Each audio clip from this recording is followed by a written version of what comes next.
Kenya yapata msukumo mpya katika sekta ya afya. Nini maana yake kwa wananchi?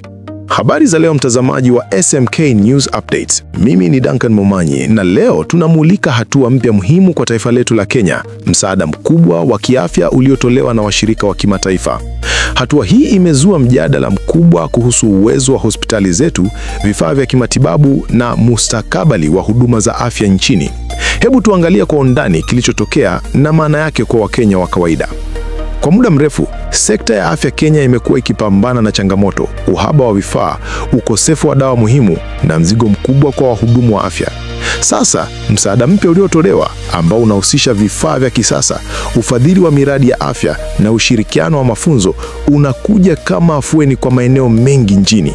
Lakini swali muhimu ni hili: je, msaada huu utatatua matatizo yetu ya muda mrefu au ni suluhisho la muda mfupi? Kisiasa, hatua hii inaonekana kama ishara ya kuimarika kwa ushirikiano kati ya Kenya na washirika wake wa maendeleo. Kwa upande mwingine, kuna mijadala kuhusu utegemezi wa misaada ya nje na kama Kenya inapaswa kuwa na mkakati wa kujitegemea zaidi katika sekta muhimu kama afya.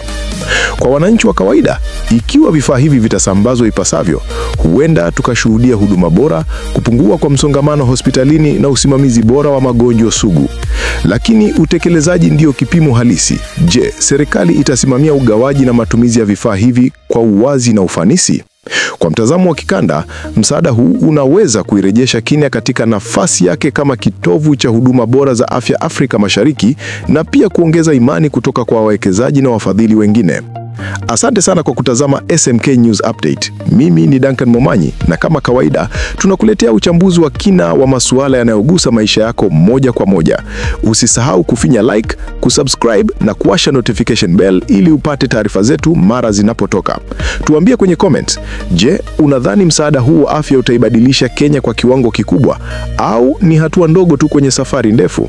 Tukutane kwenye video inayofuata.